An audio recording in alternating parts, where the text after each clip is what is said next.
And you can absolutely. We don't have a problem with somebody having a different opinion, but you can go outside, and you can protest, exercise your free speech. But then, when you want to go into an event and you want to disturb something, I mean, and you want to be radical about it. Okay, I know they did it to Bernie Sanders. They tried to do it to Trump before. Yeah, did it bad. I mean, somebody literally got on the stage of Bernie Sanders. I mean, they did one of what's his name from Chicago's move, Bobby Rush. Bobby Rush. They did one, and that's where they learned some of them tactics from. Well, the Saul Alinsky thing. That's the Saul Alinsky attack right there. Yeah. And so, Donald Trump is right, and I'm glad that he's in there, because some of the things, the political correctness, I think that even he's my guy. Even my guy Cruz is still has a lighter tone on some of these things. He's not really outspoken about this. Well, they have they have a real outspoken attitude when it comes to inter-party disputes. That's right. Like what they're doing. Like, I want to be the top dog. Yeah. This is an election where the people have got to get together and do whatever it is possible to get that kind of venom toward the Democrat Party, because they're directing all of their fire at us, and we're directing our fire at each other. And you know what else? That's the truth, yeah. What's interesting is that while this campaign is going on, this guy that's in the White House, they always talking about what Donald Trump would do, what Ted Cruz would do.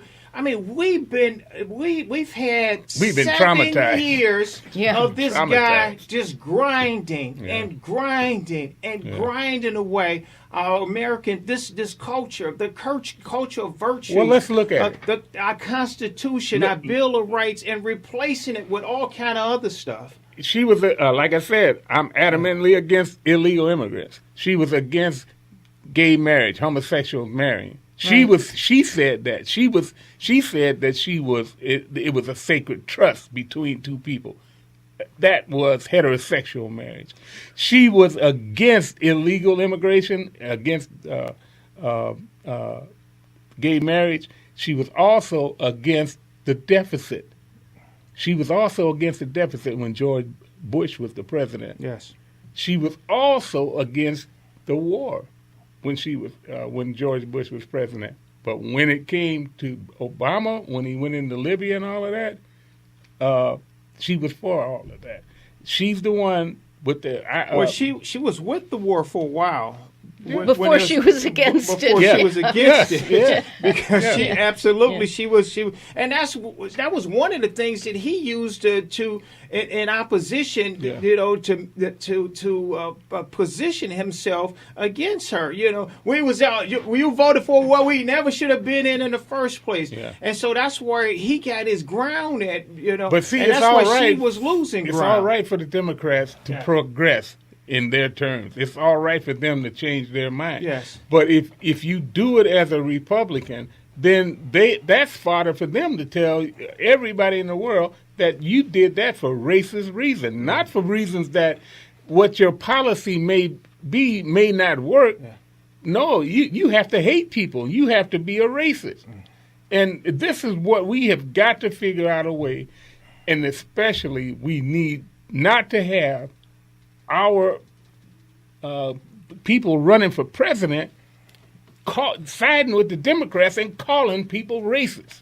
Well, then that's what that they was one did. of the things I was upset about. I didn't get a chance to talk about it last week. We're going to get to the calls in just a minute. We have, well, matter of fact, let me get to Gary on line one. But I want to explore that right there, because I think that Rubio did cross the line when he ran. He ran a few sound bites, a few commercials that thinking it was gonna help him gain some ground about Well, I say Trump just said about the Ku Klux Klan, and I think that he crossed the line on that. Well, right just there. like the Democrats have barred the N-word, supposedly N-word, we ought to bar from the Republican, any kind of Republican thing of calling each other racist because these policies that they are against are not because of racism. It's because the policies don't work, and we see it time and time again. Absolutely. So.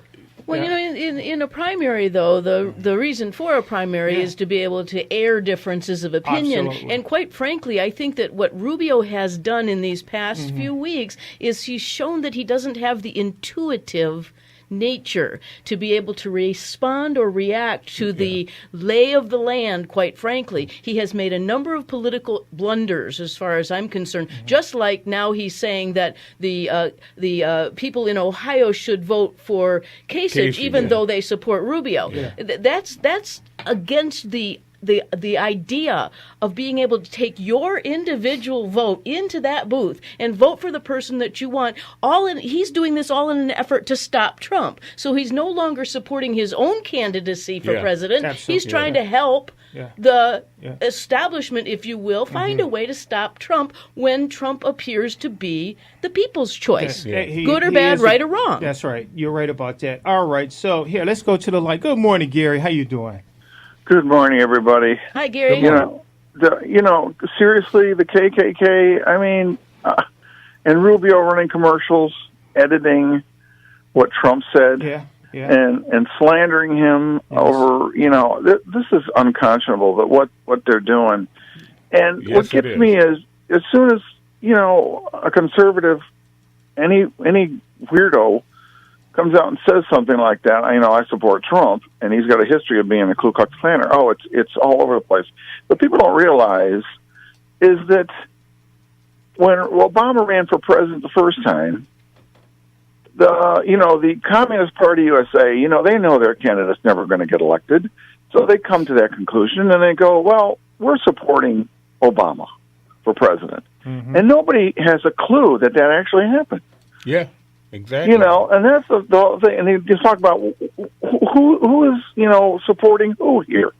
It's ridiculous. Well, those people are welcome into the Democrat Party, and by they're the Communist Party of the United States, Communist Party of the world is, and look what the representative of that is with the cleaner image. Socialism. Yeah. Right. Yeah, exactly. Bernie Sanders is he could be the representative of them as a socialist. And we know that socialism is just the forerunner for communism. Yeah. And that's all communism is. You explained it last week. I did listen to you. I heard you on the other station down there. That means just one party rule. One party rule. And that's what Democrats believe in, this one party rule. They've had a one party rule over people that live in ghettos and urban communities for 50 to 60 years. Johnson announced it when he signed the Civil Rights Bill. You know what he said? Yeah. We'll have these N-words voting for us for the next 200 years. Yeah. And not That's only one-party rule for the next they have 200 years. one-party rule in our educational system Exactly right now, and I don't know Exactly why it is that we've given that up. And we've seen that just this all week, we've seen the Detroit public schools are headed for bankruptcy. Yep. Right. One-party rule. One-party rule. They had a one-party rule. Redistribution of wealth Redistribution of wealth. And we was talking about how, Gary, how all these millions and billions of dollars, I'm talking about quadrillions of dollars over the last, 60, well, how long have lotteries been around? 30, 40 years? Yeah. That's went towards the education. I don't know where all this money has went. All this money has went. I can't. It just baffles me, Gary. You remember all this money? Not talking about just taxpayer money. In addition to all this lottery money that was going towards those schools. In addition to, I think they allocate some of your cigarette taxes, tax money towards school. Before you know it, they're gonna come up with something else and allocate that towards it too. and these schools are still the worst schools, Mayor, the worst schools we've ever seen before. Absolutely the worst. Yeah. I mean, not getting any better at all. You made me think about the fact that there used to be laws against gambling itself. Yeah. And then all of a sudden, the state takes over gambling. Yeah. And then all of a sudden, they create a lottery. And then they don't use the money for what they say they're going to use it for. Why have we allowed our government to work against the people? And that, I guess, is that's kind of throughout history. That's human nature. That is always the power that corrupts. And these little riots over there in Chicago, watching the news, there was a lot of Sanders supporters in the crowd and all that. They're pulling on all the stops. They're using anybody and anyone they can to try to destroy Trump. And I think I would be surprised the establishment Republicans are even behind some of this. They are. They are. This is ridiculous. Yep. All right, Gary. Thanks a lot, my friend. And we'll talk to you next week. Call back. Thanks. All right. Thank you. Bye. All right. Hold on just a minute. We have a call online. I just want to play a soundbite before we go into the break. Derek, if you can play soundbite. This is Ramos. He asked, from Univision, he asked Hillary Clinton just recently, a couple of days ago, when they had their debate in Florida. He asked her again about this Benghazi. And then, hopefully, before the break is over, I would like to play a little bit of a montage of Clinton, Rice, and Obama again talking about this video. She still want to talk about this video. She need to come up with something else. She still want to lie. Whenever she come up with this video, it drives down her credibility. It always drives down her credibility. And again, it's elevating this socialist. And this is serious right here. Okay, if you can play, Derek, play 230 for me, please. I want to continue with the issue of trust. Secretary Clinton, on the night of the attacks in Benghazi, you sent an email to your daughter, Chelsea, saying that al-Qaeda-like group was responsible for the killing of the Americans. However, some of the families claim that you lied to them. Secretary Clinton, hold on. I'll pause for a minute. Now, first of all, okay, should she be sending an email to her daughter about Benghazi, about a terrorist attack? Again, right there, that just lets you know that she was already in violation when she says she didn't disclose. On her private server, right now she's emailing her daughter, I think it was a terrorist attack. All right, join us on the other side of the break. We're going to continue this. See you then.